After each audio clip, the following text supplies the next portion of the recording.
Nous sommes mercredi 18 décembre 2024. Merci de nous recevoir chez vous pour cette édition en français de Studio Kalangu, dont voici les titres. Aujourd'hui, 18 décembre, marque le 66e anniversaire de la proclamation de la République du Niger. À cette occasion, le chef de l'État s'est adressé hier à la nation. Ce jour est également célébré la Journée internationale des migrants. Un festival itinérant a été lancé hier à Agadez pour sensibiliser la population à la promotion des droits des migrants. Dans la partie magazine, nous resterons à Agadez pour faire le point sur l'importance de l'acte de naissance. Voilà pour les titres, au micro, Rayla Tsoumana. Hier soir, sur les ondes de la RTN, le général de brigade Abdourahmane Chani, chef de l'État, a adressé un message à la nation. C'est pour le 106e anniversaire de la proclamation de la République du Niger. C'est l'occasion de faire un bilan de la situation du pays. Je vous propose de suivre un extrait du discours recueilli par la RTN. C'est le lieu de rendre un vibrant hommage à nos forces de défense et de sécurité qui, souvent, au prix du sacrifice suprême, assurent la sécurité ainsi que la stabilité de notre pays. À leurs veuves et leurs orphelins, qu'ils trouvent ici l'expression de notre compassion et notre soutien total. C'est également le lieu de rendre un vibrant hommage à l'ensemble du peuple nigérien. J'aimerais ici vous dire que je sais ce que vous êtes en train d'endurer en termes de privation et de vie chère. Je mesure les sacrifices que vous êtes en train de consentir pour notre dignité retrouvée et pour que notre cher pays, le Niger, reste debout dans l'indépendance. Je salue votre résilience et votre sens de l'histoire. En ce jour anniversaire de la proclamation de la République du Niger, PhD Mahmoud Jibo, enseignant-chercheur au département d'histoire de l'Université Abdou-Moumouni de Niamey, fait une lecture de l'événement. Il est au micro de Ali Abdou-Moumouni.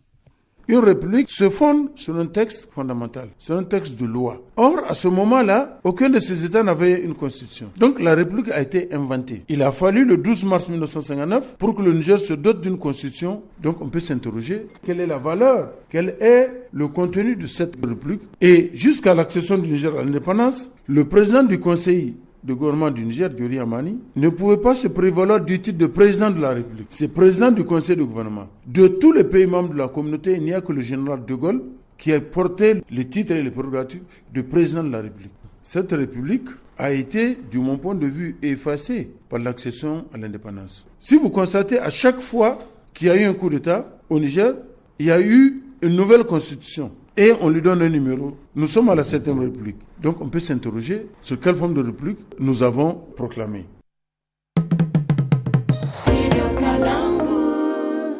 La 5e édition du festival itinérant Agapa Makodo, Bienvenue étranger, a été lancée hier à Agadez par l'association alternative Espace Citoyen.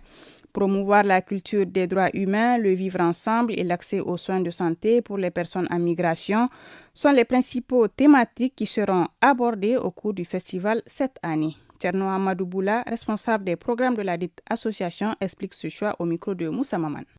La question des droits humains qui sont en danger un peu partout dans le monde, liés à la guerre en Europe avec ses conséquences sur le reste du monde, au conflit armé en Afrique avec les conséquences que chacun connaît, notamment les déplacements massifs des populations, à l'expansion du terrorisme dans les pays du Sahel qui amène également des milliers de personnes à fuir leur maison en abandonnant tout pour chercher la sécurité et le bien-être ailleurs. Et donc c'est pour ça que c'est important pour les organisations de protection des droits humains de continuer à dire qu'il faut respecter les droits humains, il faut que tous les acteurs aient en tête la culture des droits humains. Et nous sommes tous quelque part des enfants des migrants ou issus de l'immigration. Donc nous avons tous des droits qui méritent d'être promus, protégés et défendus. Et ça pose de sérieux défis pour les autorités locales parce que la surpopulation augmente les défis multiformes auxquels les autorités qui doivent apporter les réponses doivent faire face. Un mot de santé dans cette édition. Le service des maladies contagieuses du centre hospitalier régional de Maradi traite depuis quelques jours des personnes atteintes de la méningite. Selon le médecin, les patients sont âgés entre 10 et 16 ans. Cependant, aucun décès n'a été enregistré, précise le directeur régional de l'hôpital, Dr Haladou Abdou, qui attire l'attention des parents. Il est au micro de Mohamed Maman. Actuellement, 6 enfants sont hospitalisés pour cause de méningite. Cette maladie grave provoque des fortes fièvres, des maux de tête violents et des vomissements. Si votre enfant présente ces symptômes, il est crucial de l'amener immédiatement au centre de santé. Ne supposez pas qu'il s'agit uniquement du paludisme. Bien que le paludisme reste fréquent, des maux de tête fulgurants accompagnés de vomissements intenses peuvent indiquer une méningite. Sans prise en charge rapide, la maladie peut entraîner une raideur de la nuque, des convulsions, voire des complications graves. Nous appelons également nos agents de santé à diagnostiquer systématiquement la méningite en plus du paludisme. Tout le monde est vulnérable, adultes comme enfants. Les enfants hospitalisés reçoivent actuellement des soins adaptés. Autre aspect de cette édition, les scolaires de la commune urbaine de Dosso seront en congé de Noël à partir d'aujourd'hui. Un départ anticipé par rapport à ceux des autres régions du pays annoncé par les autorités en raison des préparatifs du championnat national de lutte traditionnelle qui débuteront ce vendredi. Plus de détails avec Awali Barmo, directeur régional de l'éducation nationale. Il est au micro de Aoussi Abdraman. On a dû libérer les enfants à partir du 18. C'est pour des raisons du sabre national qui sera organisé dans la région de Dosso parce qu'il y a des activités qui vont précéder la lutte, qui sont aussi sportives. Et vous savez, les structures scolaires peuvent servir des endroits pour accueillir nos hôtes. Et au-delà aussi, ces enfants-là ont besoin aussi de passer dans les arènes pour participer et soutenir leurs lutteurs. Mais ça n'impacte pas le temps scolaire parce que nous avons réfléchi suffisamment pour voir combien de temps est-ce qu'il faut prendre pour permettre à ces enfants de suivre.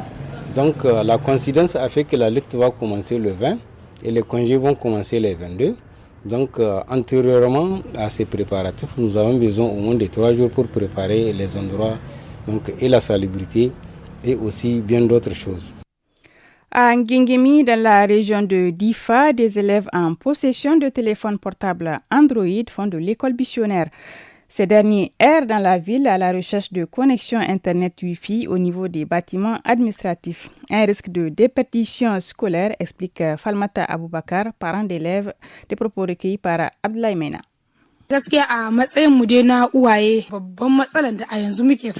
Le problème qui nous tient à cœur en tant que parents, c'est le fait que les élèves qui vont à l'école détiennent des téléphones Android.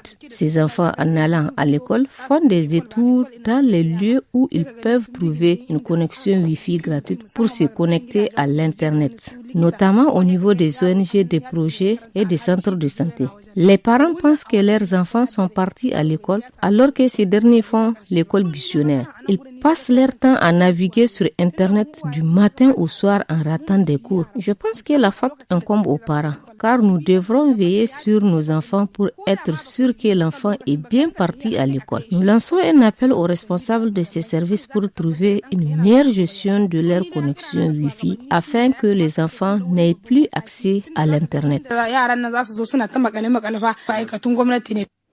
Depuis quelques jours, l'essence manque dans les stations de Torodi dans la région de Tillabéri. Cela, selon les transporteurs, réduit leur déplacement dans le département. Des propos recueillis par Aboubacar Saini. Je suis conducteur de taxi-moto. Cela fait 3 jours qu'on manque d'essence dans les 3 stations de la ville. Aujourd'hui, les stations sont ravitaillées et chacun essaye de voir s'il peut s'approvisionner, même si c'est un peu du carburant. Le problème avec cette situation, elle freine nos activités. Si tu consommes le peu dont tu disposes, après tu ne peux plus te ravitailler. Je suis le président du syndicat de transporteurs de Torodi. Cette pénurie de 3 jours a bloqué nos activités et si le sens ne vient pas, cela impacte le coût du transport. Car si on arrive à avoir un peu de sens, si tu dis aux clients de payer 1500 ou 2000 francs CFA pour Niamey, c'est un problème. Durant 10 jours, s'est tenue à Niamey la 13e édition du Salon international de l'artisanat SAFEM du 6 au 15 décembre. Une vingtaine de pays, dont le Burkina Faso, le Mali et le Tchad, comme invités spéciaux, ont participé à l'exposition. Joint au téléphone, Yacouba Mahamadou, le principal responsable de l'exposition du SAFEM, apprécie le déroulement de l'événement. C'est clair que pour l'organisation Et d'un grand événement comme le SAFEM, on ne peut pas dire que tout a marché 100%. Et c'est clair qu'il y a eu quelques insuffisances, quelques cas de vol en journée et même la nuit, je dirais. Mais grâce à Dieu, le voleur a été appréhendé et il a été mis entre les mains de la police. Maintenant, les vols qui se font en journée, ça, personne ne peut rien. En journée, chacun est responsable de ses biens. Sinon, de façon générale, vraiment, nous n'avons pas constaté de gros problèmes. Mais permettez-moi de vous dire que le principal problème que nous rencontrons à chaque édition, c'est surtout le fait que nous tenons le SAFEM sur un site qui ne nous appartient pas. Donc c'est un site que nous ne maîtrisons pas beaucoup. Ça, c'est un gros souci. Sinon, en termes d'organisation, vraiment grâce à Dieu, tout s'est très bien passé. Alhamdulillah. Un mot de culture dans cette édition. La parenté à plaisanterie est un vecteur de paix et de la cohésion sociale au Niger. Dans la région de Difa, cette pratique a aussi contribué à la restauration d'un climat de paix entre les différentes communautés vu la situation de méfiance créée par l'insécurité. Rekia Salifou explique au micro de Abdoulaye Mena. Le cousinage à plaisanterie est une pratique culturelle nigérienne qui permet d'établir une relation sociale entre des groupes ethniques, par exemple entre les Peuls et les Kanuri. Ces groupes se taquinent mutuellement d'une manière qui est généralement considérée comme amicale. Même chose chez les Boudouma et les Touaregs. C'est vraiment une culture propre aux Nigériens. Cette pratique favorise l'entente et la cohésion sociale au sein des communautés. Bref, cela permet de maintenir une bonne ambiance et de cultiver des relations sociales positives. Au-delà du Niger, les gens doivent mettre à l'esprit que le cousinage à plaisanterie est une pratique qui permet de renforcer les liens sociaux et de créer un espace de convivialité. Aujourd'hui, si la paix est menacée, il n'y aura pas d'inquiétude sociale. Donc, il est temps pour ceux qui ne connaissent pas cette culture de s'y intéresser, pour qu'ensemble nous vivons dans la paix et la quiétude sociale au Niger. Un acte de naissance est un document juridique authentique attestant de la naissance d'une personne et revêt une grande importance. À Agadez, certaines naissances ne sont pas déclarées. Par ailleurs, quand bien même les parents les font, ils ne récupèrent pas les actes établis au service en charge de l'état civil. Des précisions dans ce reportage signé Moussa Maman et c'est la partie magazine. En tant que preuve d'identité, l'acte de naissance permet de confirmer l'âge d'un enfant, de l'inscrire à l'école et est essentiel pour diverses démarches administratives, explique Adamou Habi, chef du service en charge de l'état civil à la commune urbaine d'Agadez. Aujourd'hui, si tu n'as pas un acte de naissance, tu ne peux même pas aller à l'école. Le jour où tu as 7 ans, on doit t'amener à l'école si tu n'as pas un acte. Même si à l'école, on inscrit l'enfant, on va te dire qu'il faut aller chercher son acte. Si l'enfant n'a pas l'acte, il faut lui faire un acte avant 3 mois de début de l'école. Si tu veux passer ton permis de conduire quand tu as 18 ans, quand tu n'as pas un acte de naissance, tu ne peux pas le faire. Quand tu veux aller au service militaire ou à la garde, à la gendarmerie, c'est la première pièce qu'on va te demander. Malgré son importance, les services responsables de l'établissement de ce document rencontrent d'énormes difficultés, comme l'indique Adamou Habi. La première difficulté, c'est les parents même, dès le début de la consultation prénatale, au niveau des centres de déclaration. Les gens ne prennent pas la peine d'aller avec la carte d'identité du père et de la mère pour que leur nom soit pris correctement pour qu'il n'y ait pas des erreurs. Parce que nous prenons des déclarations avec des erreurs, nous saisissons et nous faisons l'acte de l'enfant, là des signes, et après, quand les parents viennent récupérer, pour ceux qui viennent récupérer, ils constatent qu'il y a des erreurs au niveau de leur nom. Donc vraiment, il faut que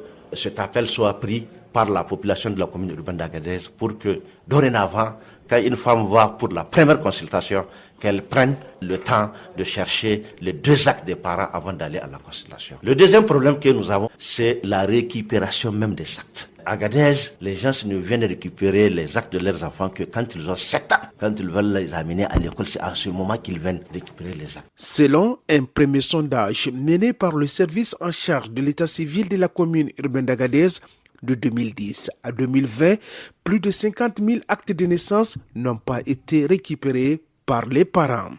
Et c'est la fin de cette édition. Merci de l'avoir suivi. Au revoir.